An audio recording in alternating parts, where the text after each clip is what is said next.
नमस्कार प्रेक्षकांनो, आपल्या चॅनलमध्ये तुमचं मनापासून स्वागत आहे.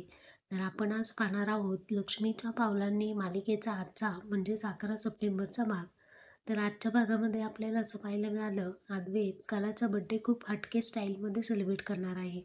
त्यासाठी करीनच्या घरी तो येतो आणि स्वतःच्या हाताने केक बनवू लागतो. त्यामध्ये संगीता आणि काजलसुद्धा त्याला हेल्प करू लागतात. इकडे कला नर्वस असते, कारण तिला वाटतं आज दिवसभर मला कोणीच विश केले नाही. तर तिला बाहेर सरप्राईज देण्यासाठी अद्वैत फोन करतो आणि तिला म्हणतो, "गं खरे, मला अस्थमाचा अटॅक आला आहे, प्लीज लवकर ये ना, इथे कोणीच नाही आहे."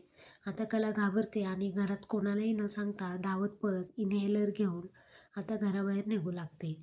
तिचा जो ड्रायव्हर असतो तो आता तिचा घात करणार आहे, कारण राहुल आणि रोहिणी यांनी त्याला पैसे देऊन हे काम करायला सांगितलेलं असतं. आता अद्वैतने ज्या लोकेशनवर बोलवलेलं असतं त्या लोकेशनवरती हा ड्रायव्हर तिला घेऊनच जात नसतो.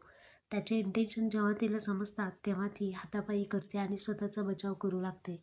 परंतु त्या गाडीचा ॲक्सिडेंट होतो. इकडे अद्वैत कलाची वाट पाहू लागतो, अजून कशी खरी आली नाही. तर आता कला फायनली त्या लोकेशनवरती पोचते आणि अद्वैतने बड्डेचं सरप्राईज तिला खूप छान असं दिलेलं आहे. अद्वैत म्हणतो, "हे तुझं बड्डेचं गिफ्ट." डिवोर्स पेपरवरती त्याने सॉरी असं लिहिलेलं असतं आणि तिला जवळ घेतो आणि म्हणतो, "खरे आय एम सॉरी. मी तुझ्याकडे डिवोर्स पेपर मागितले होते ना, मला माफ कर. आता मला डिवोर्स नको आहे." असं म्हणत तो तिला जवळ घेतो. खरे इतका आनंद होतो, इतका आनंद होतो. ती म्हणते, "काय? द ग्रेट अद्वैत चांदेकर चक्क मला सॉरी म्हणतोय?" अद्वैत म्हणतो, "हो हो,